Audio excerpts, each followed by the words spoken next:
Okay. So do you see the title assessment appeal, the process? Yep. Okay, cool. Okay, that should be good to go. Oh, I don't think I can go live on Facebook because I'm not the host, which is fine. I can still share this with everybody. Okay. Thank you.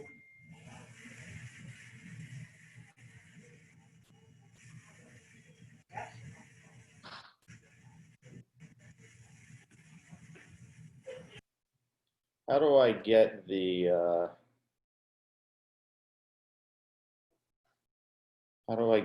the chat to be able to see if anyone puts any questions in? You're muted. Thanks. I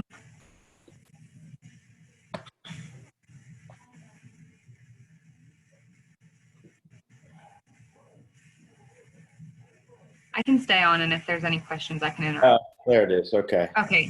There's a thing at the top that drops down.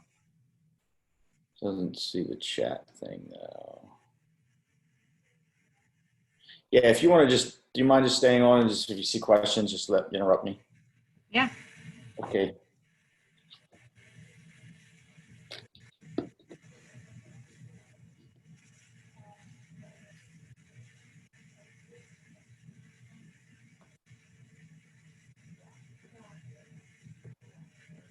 We'll get started in just a minute, folks.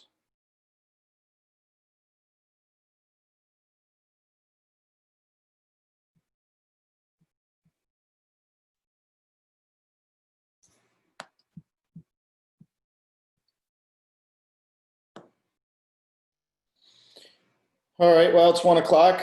Thanks all for coming. I'm going to go ahead and get started. I don't know to what level everybody is educated on the process for assessment appeal or calculating out whether or not it's worthwhile doing it. So I put together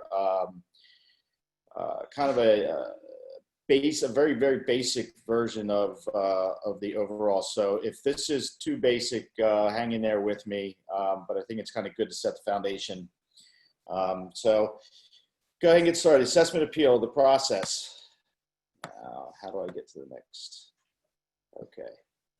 Play. Now, can everybody see that pretty well? Amy, can you see that pretty well? Okay, cool. I lost my cursor. All right, assessment. The value of a home as determined by the local assessor for the purpose of determining property taxes. So you're all familiar that every property has an assessed value. That is the number, the value that is multiplied by the millage rate for each individual township, the county, and each individual school district to establish what the annual taxes are. The assessed value has a correlation to the fair market value. And that correlation is, there's a factor called the common level ratio, which is the factor that is used to correlate assessed value with fair market value. In theory, it's the county's intention that every property has an equal assessment compared to what their market value is. However, that's certainly not the case. We know that typically older properties will have lesser assessed values and newer properties will have higher assessed values because it's a function of what the fair market value was. And Chester County hasn't been through a reassessment in many, many, many years. So I think it was late 90s last time it went through a reassessment. So in any case, the common level ratio is a very important factor. It's used to correlate, like I said, the assessed value compared with the fair market value. And every year they evaluate the CLR for accuracy. So they will make adjustments based on what's going on with the market every single year to make sure that they try and keep the assessed values in a direct relationship with fair market value. That adjustment is made annually on July 1st of every year. The current CLR is 49.3%. However, a little birdie has told me that as of July 1st, 2020, next week, the CLR is going down to 47%. That's a really important thing to know, and I'll explain a little bit more about why that's important and kind of strategy for when to file the assessment appeals. Because when that CLR changes, if you were to file an appeal today, they would, if it's date stamped received before the 1st of July, they would use 49.3%. Whereas if you waited until next Wednesday or after, and before the deadline of the first business day in August, which I'll get to in a minute, they'll use 47%. So you're giving up 2.3% if you file before July 1st of this year. Now, it doesn't mean you always wait to July 1st, because it has gone up and it can go up. And 47% historically pretty low. So it won't surprise me in the future, especially as market keeps going, that we might could see that go up in the future. So there are two types of assessment appeal. The first one is an annual appeal. That's really the one I'm going to talk about today. The other one I can touch briefly on if people have interest, questions about, we certainly can do that. But the annual appeal is the one that we're going to talk about today. That is every single year that the county assessor's office makes available an opportunity for any property owner to file an appeal of the total assessed value of the property. So some ground rules for filing an annual appeal. It has the deadline is the first business day in August, which this year happens to be August 3rd. It's not the 1st of August, it's the first business day in August is your deadline. So this year, August 3rd, 2020. Any change in assessment, up or down, and remember that, don't file an appeal in the hopes that it will go down. Only file an appeal if you know it's going to go down, because if you go in and you didn't do your math right, and the math with the common level ratio to what you establish as a fair market value that they accept, turns out that the new assessed value would be higher than the current, they'll change it and the taxes will actually go up. So give you a quick example. The current market value of a property, let's say it's $300,000. And the current assessed value placed on that property by the county is $220,000.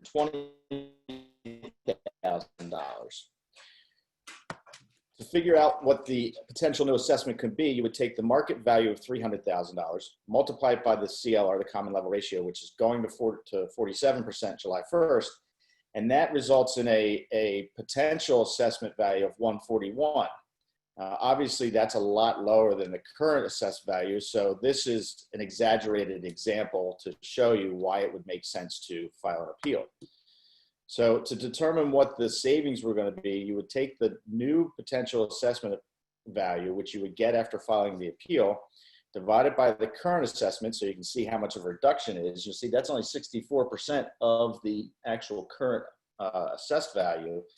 Therefore, in theory and in reality, the owner of property, if this were the real numbers, would file the appeal and they would realize a 36% reduction in their real estate taxes in the following year. So it's not an immediate for the current year. So example, if you had your hearing today and it was found that they're going to adjust your assessed value downward, then next year, 2020, January 2020 for the county and township taxes, and July of 21 into 22 for the school taxes would take effect with the new assessed value. So it's not an immediate savings, but it's a permanent savings, because once the assessed value is adjusted, it stays at that value in the future. Any questions about the general idea of calculating the assessment appeal? Or calculating the need to or opportunity to do an assessment appeal?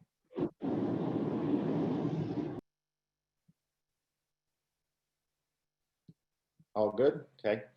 Move on to actually filing the appeal application. It's very straightforward. There are 3 methods in which you can use that they'll accept. So keep in mind what you're trying to do is you need to establish with the appeal board what the current market value of the property is. That's where they'll start, and they take that and multiply it by the common level ratio to establish what the assessed value should be. establishing current market value with the board is not too difficult. They're pretty reasonable. I've been in front of them many times, and literally those hearings are like 3 minutes. You don't really do anything as long as your paperwork's in order. It's pretty straightforward. But there's 3 methods you can use to establish the current market value.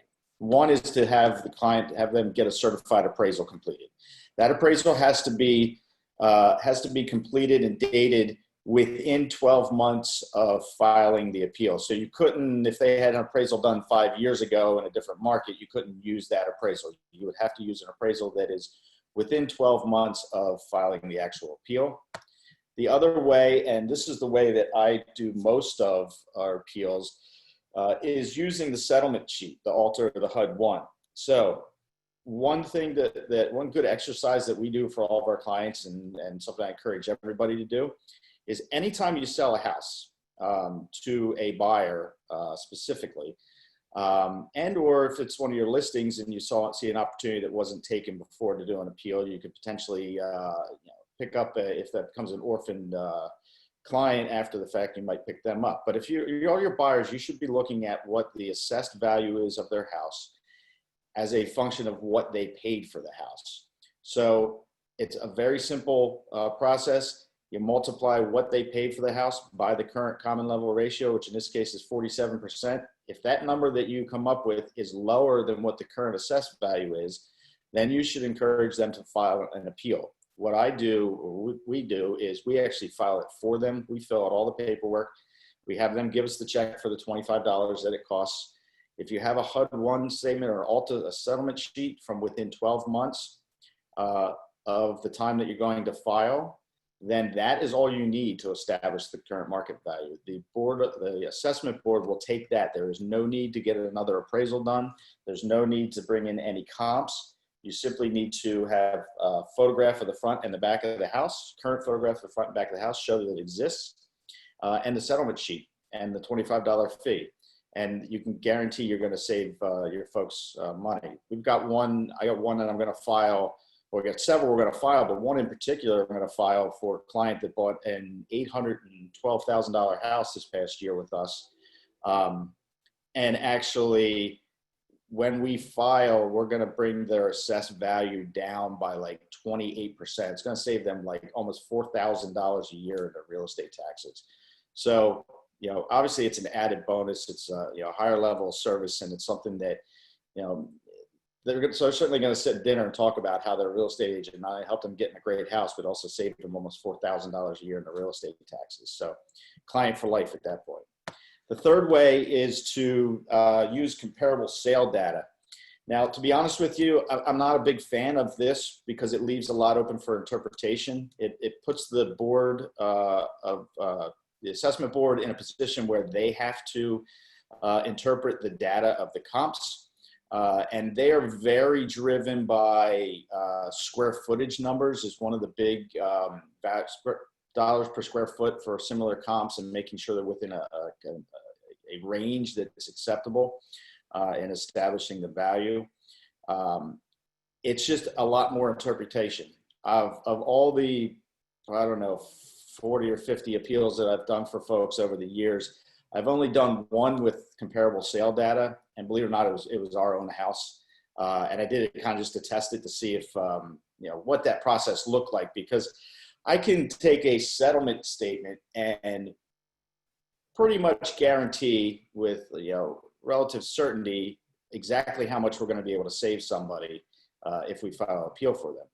Comparable sale data, it's going to be you're taking your comps and you're going to put a value that you derive from that comparable sale data, and then they're going to look at it, interpret it, and they're either going to agree or disagree with you. In our case, I went aggressively on the low side of the comps for our house, and they didn't give me my number that I was asking for, but they gave me a number that was sufficient enough to bring our taxes down by like 11%. So why not? It's saving us, $800-900 a year. So it was still worthwhile taking that chance. Any questions about those three methods that they find acceptable? And again, all you're doing is trying to establish with them what the current fair market value of the property is. This is Diane. I just have a new experience. I think it's relatively recent where with a foreclosure, they will not take the settlement sheet. We had to go out and get an appraisal. It was a, a HUD-owned property. It is a HUD-owned property. And then the guy didn't do, it was cash, so we never got an appraisal. But we were able to get an appraiser to do like 350, charge 350, and he was doing the paperwork. But I just wanted to, I don't remember that in the past. I thought you could always take your settlement sheet in, but they said there's new writing on the application that you can't do that. And then my personal experience with them trying to go in with comps, square feet was number one. They also, only cared about lot size, square feet, and finished basement. And it was my own house, and I thought I was going to go in there and say, look, all these other houses have all these great features, and they didn't even care about that. So I did it again the next time there was a downturn with an appraisal, and it's a slam dunk at that point. So that's it. Yeah, I agree with everything you just said, Diane, and that's a really good point that you brought up. There's criteria, there's supporting criteria for the three methods of establishing the fair market value. A certified appraiser is one thing, but the one main criteria when you're using a settlement sheet has to be an arm's length transaction. So it can't be between related parties. So they have to establish that the value that was paid was truly a fair market value. And it can't be a distressed situation. So it couldn't have been a short sale, it couldn't have been a foreclosure, a HUD-owned property, or bank-owned property. They'll take that into consideration, and they'll usually make you provide more data, preferably an appraisal in that scenario. But if you're talking about the most typical houses that are in reasonable condition, they're consider them moving condition, they will take the settlement statement and use that without you having to get an appraisal. That's a good point about the condition of and it not being arm's length or being a relatively fair market value. So moving on, So talking about, why is this not coming now? Bear with me. Okay. Can't see where my cursor is when it goes.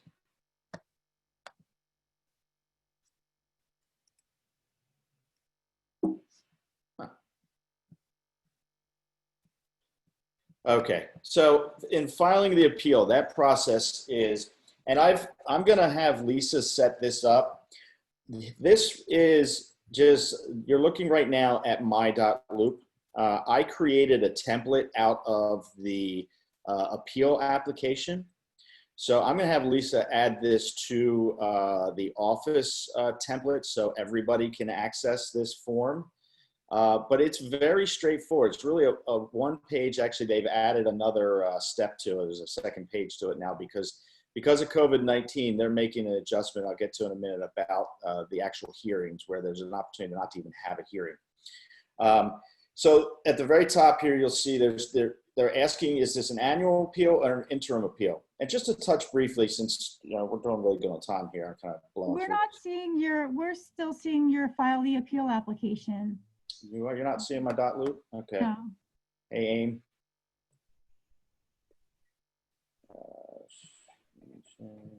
Let me stop that for a second and go here. Okay, now do you see it? Yes. Okay, cool. All right, so annual appeal is what we've been talking about. Interim appeal, that has to do with a couple of different scenarios. And this is something you should know, that interim appeal always is going to apply to new construction. And you should always be reviewing, whenever you sell new construction, you should always tell your client that as soon as you get the notice from the assessment office of what the new assessed value is going to be. Because when they purchase, the only assessed value typically is just on the land, not on the improvement. So the county then after settlement will place an assessment on the improvement to increase the total assessed value of the property, and they'll send them an interim tax bill for the period from settlement to the time when it was reassessed, and they'll owe those taxes. But you want to make sure that when they get that interim tax bill, they get the notice of the new assessment of the improvement, that they call you, and you look at you apply that to what it should be based on the common level ratio and what they paid for the property.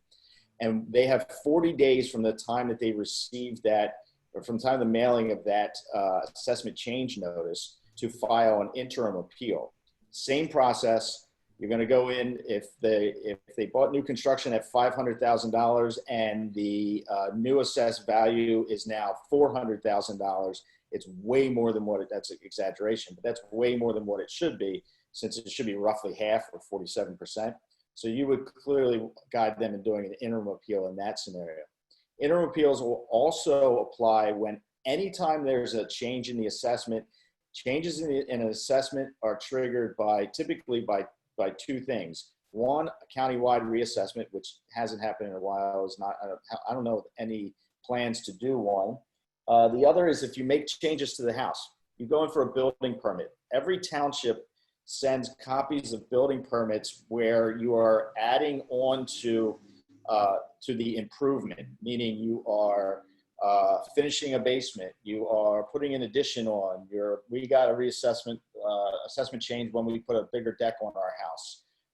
If you do something that is changing the finished living space or an improvement that could be considered for an assessment change, the assessment office will look at those permits and pull out the ones they think apply, and then they'll just automatically increase the assessed value based on what you've done and send you a bill for it, send you to the new assessment. So if you ever get anybody that gets a notice of assessment change, just look at it, do the math, and they can file. They've got 40 days. So that's not tied to the first business day in August deadline. That is filed anytime during the year, as long as you're within the 40 days of notice. So in the beginning there, you just check off which one you're filing, annual or interim. That last day for appeal is just what would be the 40th day after the notice was mailed out. Very straightforward here. You put in the tax ID number. If there's a community name, you put it here. All of this stuff is very self-explanatory as far as owner's name, mailing address. If you have multiple owners of a property, they only need one. You don't have to list every single owner. You just need one, and it just takes one signature from one of the owners to fill out to submit the application. The type and use. In 99% of the cases, we're going to be dealing with residential. I've had a few kind of mixed use commercial where there's like retail on first floor, apartments above, that I've taken through appeal, and that wasn't too difficult. But commercial properties are a whole different ball game when it comes to assessment appeal, and that's where you definitely are going to want to have a certified commercial appraisal completed of the property if you're going to file for a commercial property. But we deal mostly in residential, so that's kind of what we're talking about here. Straightforward. You give them as much information as you can, but they also don't necessarily need to know that you've got, if you've got a gorgeous brand new kitchen that cost $100,000, you didn't add on the square footage, but you've got something that would give it a higher market value, but they don't really care about that. Like Diane said, they're more about square footage than they are level of finish when it comes to like comparables. So appraisal and settlement sheets really are the best ways to go about it. They'll ask for the date of purchase, the purchase price, the total assessed value there. Right down here, you put in the current assessed value. You put in here what you think the fair market value is. Put in what the sale price was. If you go in with a HUD sheet that says it sold for $500,000, you're not going to say it's worth $400,000. If they did overpay, it's worth that. Then get an appraisal and use the appraisal. They ask if the property is rented and ask for the annual rent that's collected. And here's the language that I always use, and I've never had a problem with it.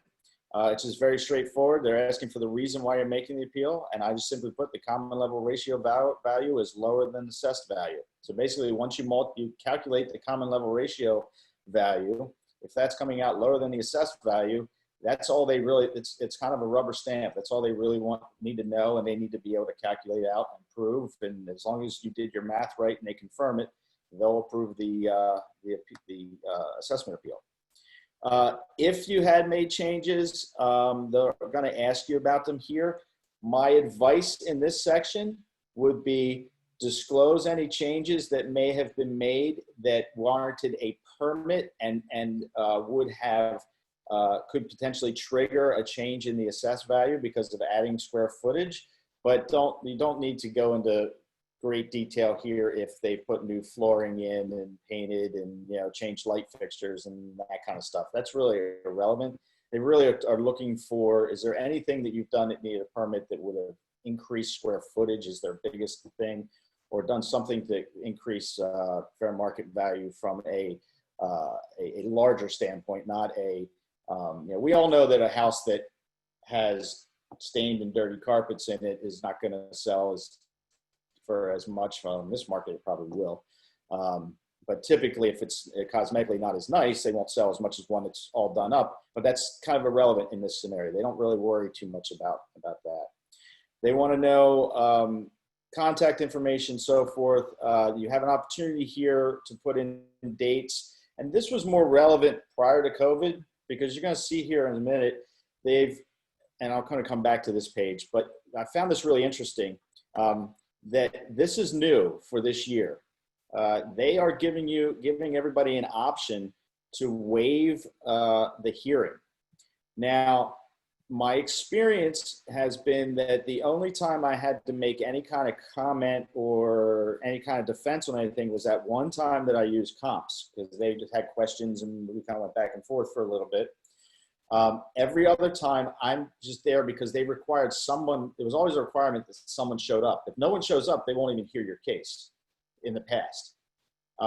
And I would always just show up with duplicate copies of everything that I'd submitted for the applications in case their paperwork wasn't complete, they lost something. I wanted to be there to be able to fill in for whatever they might need. This year, because of COVID-19, they're trying to get away from doing actual in-person hearings, and they're giving you an option to waive that hearing. I recommend doing it. If you have an appraisal or a settlement sheet, I recommend you waive the hearing. They're gonna just confirm that it's a legitimate appraisal, that it's done within 12 months. They're gonna confirm that the settlement sheet was within 12 months, that it was an arm's length transaction, it was not a distress situation, therefore it was indicative of what the current market value is, and they're gonna accept it, and they're just gonna push it right through. If you do want an in-person hearing, you can opt for option 2 here. And then you will have to show up at the hearing. If you don't show up at the hearing, they'll just push it aside and won't do it at all. Another thing they're doing here, which I think is a good idea, is because of COVID and the potential to get 3 people in a room could be maybe a challenge. What they're seeing is they're seeing a lot of volume of appeals because they've been closed. So they're going to have to they're going to get this mass wave of applications coming in now.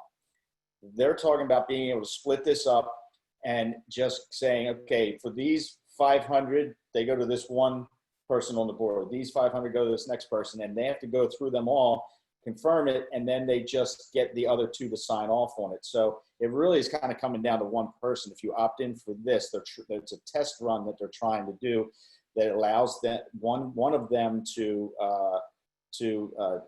approve or process and approve it. And if you see here, I'm going to give them away now, but if you see here who the one person is that might be reading your appeal. So brand new to the Board of County Assessment Appeals this year is Mr. Todd Reed, one of our own. So he's a good resource for information. He's given me a lot of information. That's where we got the word on the adjustment that's coming up in July for the common level ratio. So within this doc here, there are 2 sheets in between. This is the application, and 2 sheets in between.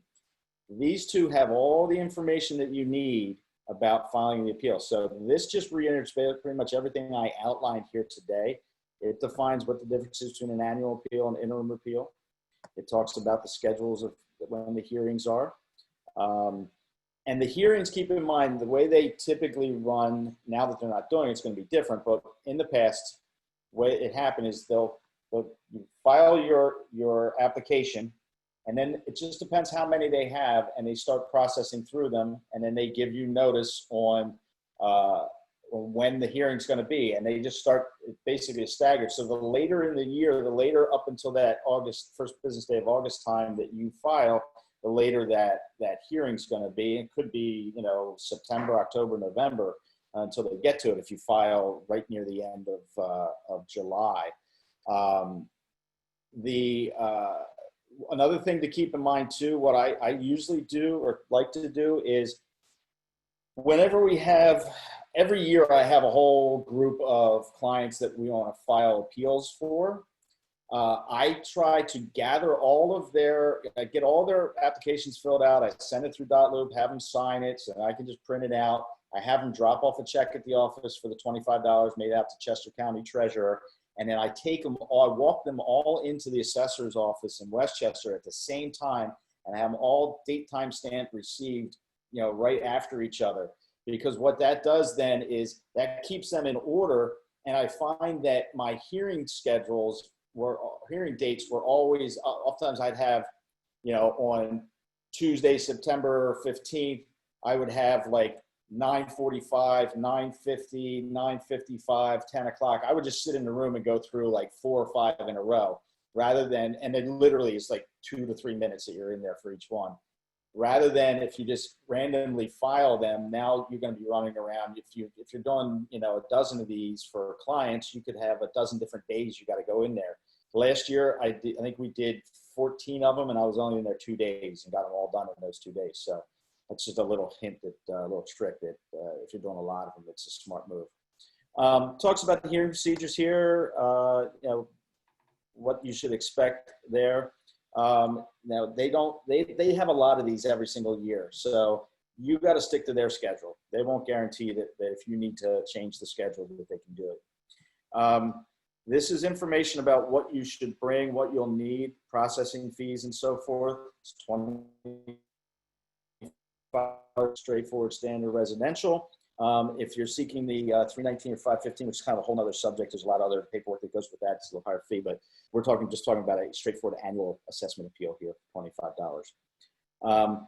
All the things to bring: the photos front and back of the dwelling, 3 copies. I like to take three full copy sets of everything.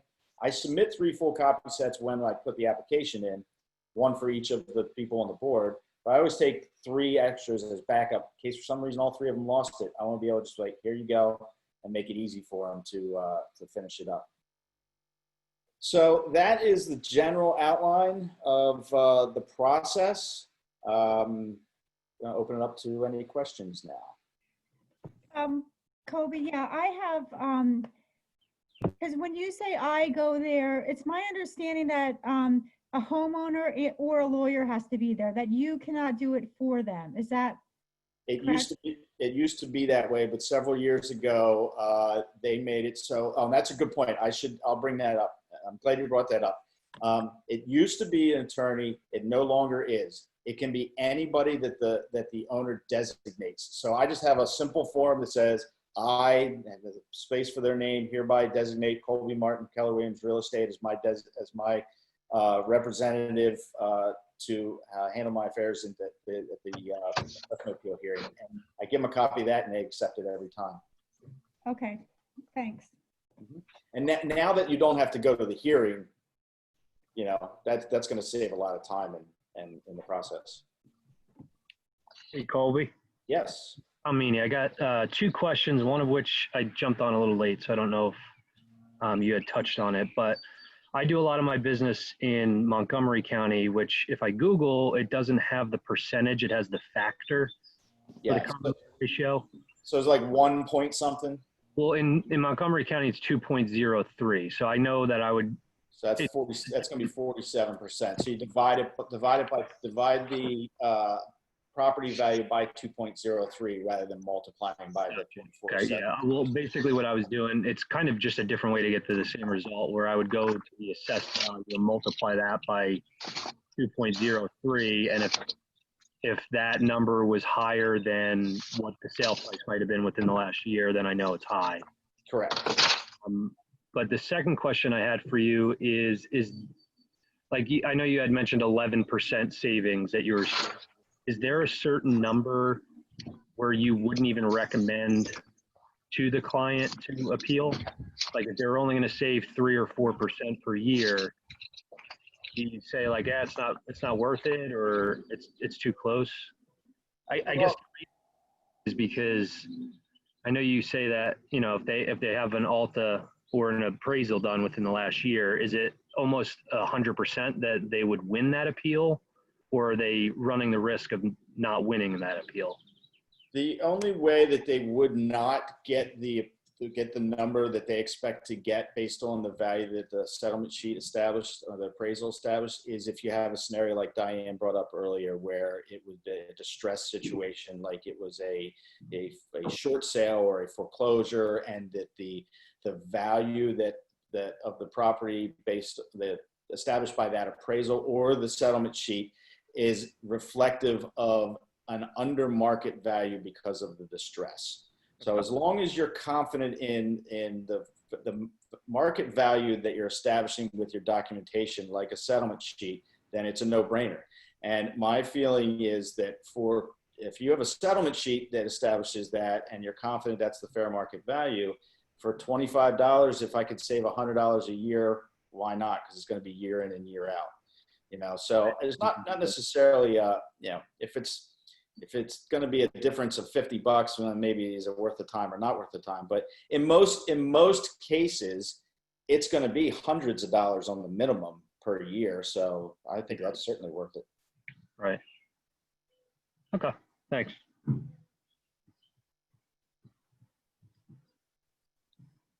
Hey, Colby, Yes. this is Jim DeAngels. I had to say last summer, I talked some people through an appeal, and it just went really, really easily, just showing comps. It was kind of remarkable. It was just like a slam dunk. Uh-huh. I didn't know I could be there because I would have, but the client went. I told her, here are the comps you'll use. Went, and it was like easy peasy, $2,000 a year. Great. Saved. So I guess I'm saying if you see, and I think in this case it was just specific to a neighborhood. It was so glaring that they were overpaying. Right. It just kind of jumped off the page. Yeah, I mean, if you've got the data that it's a no-brainer. I mean, if it's you know, it's a village, if it's a Hillview in, you know, Coatesville, and there's been 15 sales in the last 6 months of all the exact same property, and they all establish that the current fair market value in relation to with the common level ratio and the assessed value is the assessed value is 10, 15, 20% too high, then yeah, no brainer. It's when if you're comped at, I mean, just like your own listing appointment. Some listing appointments is no brainer. You've got so much comp data, it's obvious what it's going to sell for. Yeah. Others you can go to, and it depends on the property. If it's super unique and it's hard to comp, you're going to run into the same thing when you go in for an assessment appeal of them interpreting what the value would be. Yeah. I have a second question, if you don't mind. Sure. So people bought in Lancaster, which has a common level ratio of 1, basically, because they did a reassessment. How long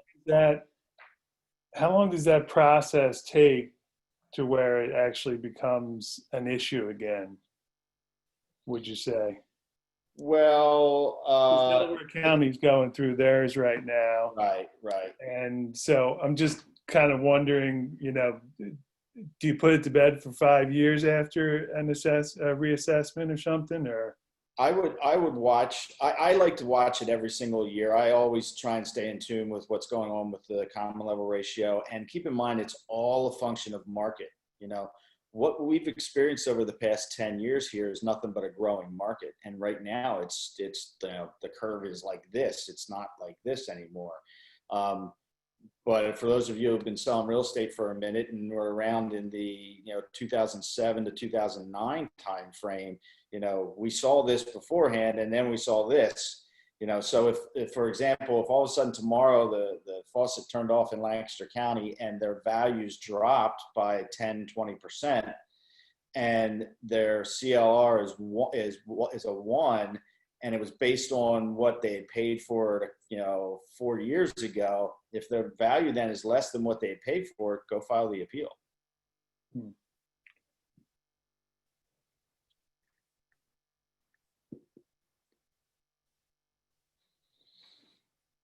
Colby, I have trouble, I guess, understanding. So the ratio went from 49.3 to it's going to 47. And how does, why is that beneficial to wait until July 1st for the reassessment? I mean, for the readjustment of the common level ratio? Sure. So if you go in right now and you say my fair market value of my house is $100,000, and my assessed value is at $60,000. If I file today, they're going to use 49.3%, and they're going to say, okay, we're going to adjust it to 49,300. If I wait till July 1st and go in, they're going to say, okay, we're going to use 47%. We're going to adjust your assessment to $47,000. So you're going to save 2.3%. They'll Right. get a 2.3% lower assessment. So basically, I guess they're saying that the housing values in Chester County went down by 2.3%. Actually, it's the opposite if you think about it. They're saying that because property values are going up, they need to bring the common level ratio percentage down. Okay. Right. Because if you divide it by 1, it's 2.12, not 2.03. Okay. Right. All right. Got it. And again, preface this whole thing with I've done one assessment appeal in Delaware County. I have done assessment appeals in no other counties besides Chester County, where I've done pretty much all of them. The one I did in Delaware County was many years ago for my father, a house in Drexel Hill. That was a no-brainer. But everything I'm talking about here is how Chester County operates.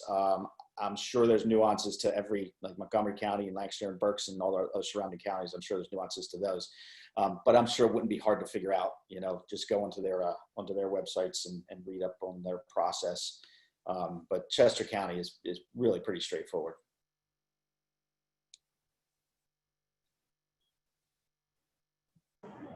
Hey, Kobe. It's Yes. Janine Bryant.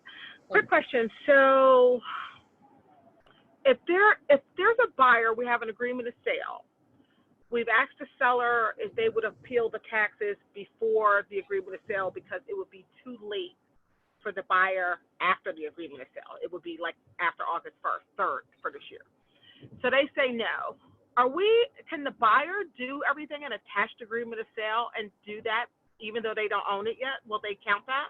Yes. Yeah, the agreement of sale gives them an equitable ownership in the property. So, Okay. Ideally, I did one last year. Actually, did one with the Steins. My clients bought one of their listings. We weren't going to settle until July. We were selling July 31st of last year. We weren't going to have time to get the settlement sheet and get it filed, and because August 1st was the deadline last year. So they cooperated, and the seller. I filled out the form, the seller signed it. I attached the agreement of sale with a letter stating that the ownership was going to change on July 31st. And then when the hearing came out, the letter came out, they actually did send it to the new owner and they were able to get it done. If the seller is not willing to cooperate, I would put in the buyer's name, and I would put behind it, I would put equitable owner. And then I would also attach like page 1 and 2 of the agreement of sale to show them that they are the buyer, this is the buyer, and here's the settlement date. And then they should be able to, and then I would wait to file it. Like, when do you settle on the property? Not until August 31st, but Okay. we're agreed up as of today. So I would wait until the last business day in July, or even I would wait until the 3rd of August, the first business day in August, and I would walk it in there and file it then. And that way it's way down in the queue, and it will be October before the hearing comes around. Perfect.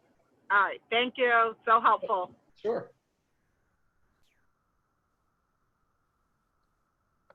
All right. Any other questions?